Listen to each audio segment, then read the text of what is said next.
Assalamualaikum warahmatullahi wabarakatuh. Kami dari kelompok G ingin mempresentasikan tugas kewarganegaraan yang berjudul Kesadaran Hukum Menuju Gerakan Sosial, Strategi Pemberdayaan Warga Negara dalam Mewujudkan Zero Waste untuk Indonesia Berkelanjutan. Oke, selanjutnya ada nama anggota kelompok. Yang pertama ada Agung Nugraha, yang kedua ada saya sendiri Maila Alifa Maulidina, yang ketiga ada Meli Anggraeni, yang keempat ada Muhammad Iza Falikul Isbah, yang kelima Muhammad Dafa Daniansyah. Permasalahan sampah di Indonesia makin terasa dari tahun ke tahun, dan kondisi ini berkaitan dengan kebiasaan konsumsi masyarakat yang masih menghasilkan banyak limbah. Padahal aturan tentang pengelolaan sampah dan pengurangan penggunaan barang sekali pakai sudah dibuat.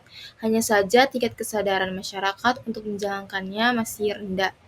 Karena itu, penting untuk membangun pemahaman hukum agar warga benar-benar mengerti kewajiban mereka dalam menjaga lingkungan. Ketika masyarakat merasa berdaya dan tahu perannya, gerakan menuju gaya hidup zero waste akan lebih mudah tumbuh dan menjadi kebiasaan bersama. Upaya inilah yang dapat membawa Indonesia ke arah kehidupan yang lebih bersih dan berkelanjutan. Itu ada teori. Yang pertama, teori kesadaran hukum. Teori kesadaran hukum menjelaskan bahwa kepatuhan masyarakat terhadap aturan bukan hanya karena adanya sanksi, tetapi karena adanya pemahaman, sikap positif, dan kesadaran internal terhadap nilai-nilai hukum. Dalam konteks zero waste, kesadaran hukum menjadi fondasi penting karena masyarakat perlu memahami regulasi pengelolaan sampah, hak dan kewajiban mereka, serta dampak lingkungan dari perilaku tidak taat aturan. Semakin tinggi kesadaran hukum masyarakat, semakin besar peluang terciptanya perilaku ramah lingkungan yang konsisten. Yang kedua, ada teori pemberdayaan masyarakat yang dimana menyoroti pentingnya memberikan kapasitas dan pengetahuan dan kesempatan kepada masyarakat untuk terlibat aktif dalam pengambilan keputusan dan tindakan nyata.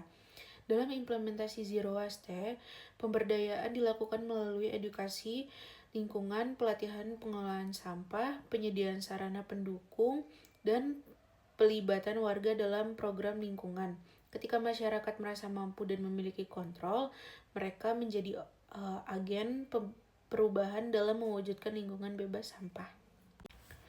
Selanjutnya ada fondasi, yang dimana Fondasi Hukum Indonesia Implementasi Zero Waste memiliki landasan hukum yang jelas melalui berbagai regulasi nasional. Undang-Undang 018 tahun 2008 tentang pengelolaan sampah menjadi dasar utama dalam mengatur pengurangan dan pengamanan sampah di Indonesia. Selain itu, Perpres 097 tahun 2017 tentang kebijakan dan strategi nasional pengelolaan sampah memberikan arah dan target pengurangan sampah nasional.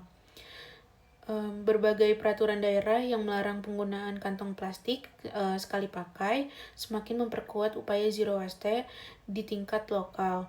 Fondasi hukum ini mendukung terbentuknya kesadaran hukum dan mendorong masyarakat serta pemerintah bekerja sama dalam gerakan zero waste.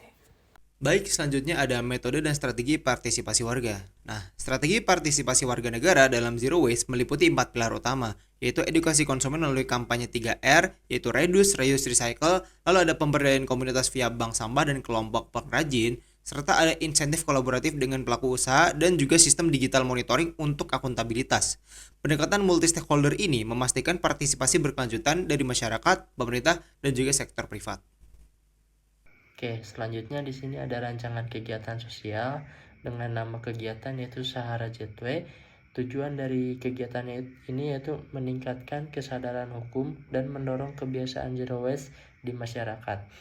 Dan inti dari kegiatan ini yaitu edukasi hukum, sosialisasi aturan pengelolaan sampah, dan selanjutnya ada workshop zero waste yaitu pemilihan sampah, kompos, dan daur ulang. Dan selanjutnya ada aksi lingkungan program yaitu satu rumah, satu pilah sampah, bank sampah, dan zero waste.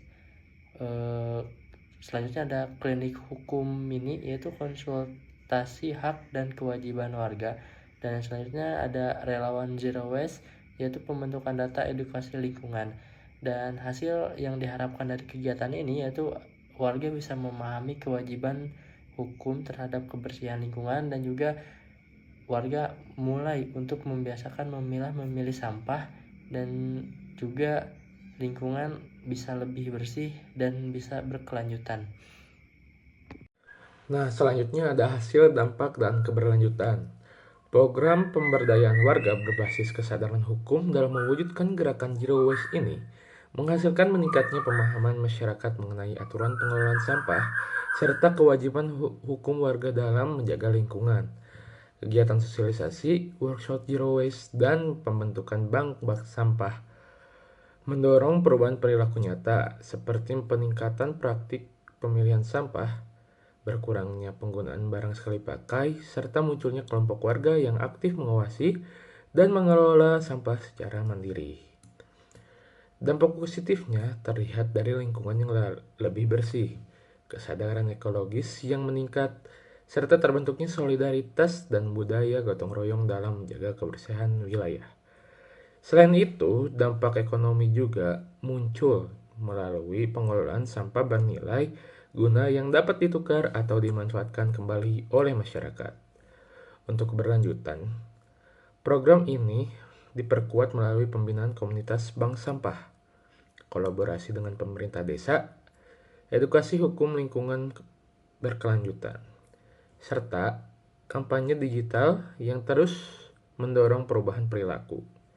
Sehingga gerakan Zero Waste ini dapat menjadi kebiasaan jangka panjang yang berkontribusi pada terciptanya Indonesia yang lebih bersih, sehat, dan berkelanjutan.